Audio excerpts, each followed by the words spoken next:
Allah in the Quran does not show you that the Holy Prophet has been given any miracle. And the Quran, about the Imams, the Quran does not mention that they have been given any such miraculous. But in everything else, divine appointment, miracles, this, that, make them fully Anbiya. That is what the Wilayat then did.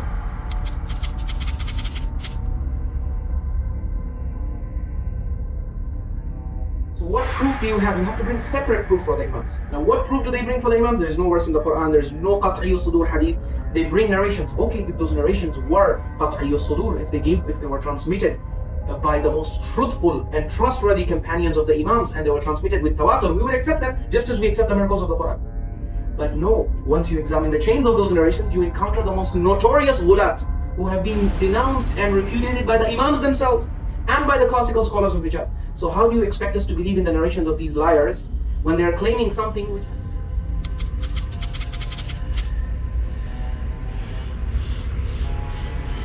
The Ghulat were known for this. The Ghulat were known for this. The Ghulat were known for this. Yes. So for every truthful claim of the Ahlul Bayt, the Ghulat invented parallel opposing claims. And they attributed them to the Ahlul Bayt, to fool the Shia into thinking that no, these claims are not coming from the Ghulat, they are coming from Ahlul Bayt. And that's how so many of the Shia in the past, and even today, they continue to be fooled by these narrations. Much more energy. The Ghulat are lazy people. Most of them are highly ignorant.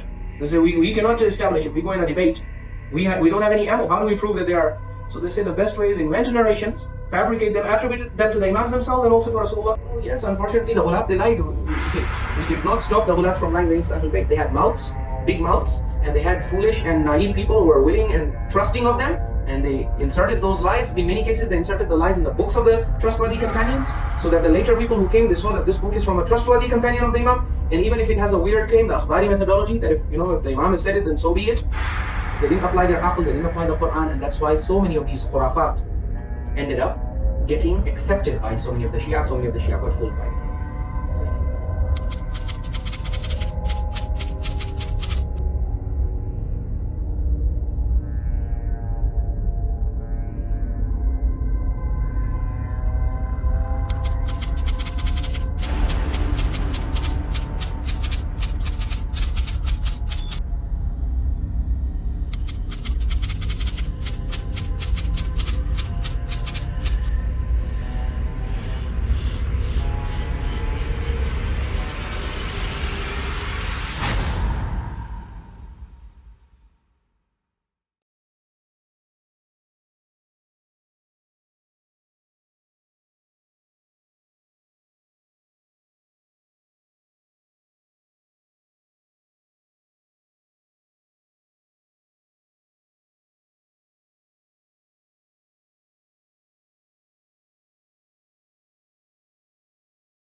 Of the people. And I'll quote to you, inshallah, in the upcoming responses and segments, the actual statements of Ayatollah Mahsani in this regard. It is because of Ahlul Mimbar, irresponsible Ahlul Mimbar of this sort, that top scholars of Ilm al-Rijal, from among the students of Ayatollah Sayyid al-Qasim al-Khoi, like Ayatollah Shaykh Muhammad Asif Mahsani, they cry tears of blood in Maraj'e al-Anwar. And it's so sad to see that despite the fact that scholars like this have brought out researches, and they have published books like Maraj'e al-Anwar, which give you.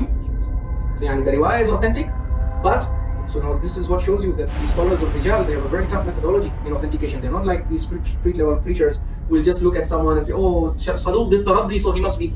No.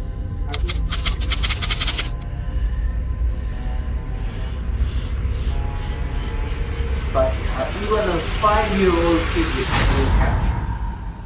As far as my religious training is concerned, I have not received any formal religious training. It was all at home.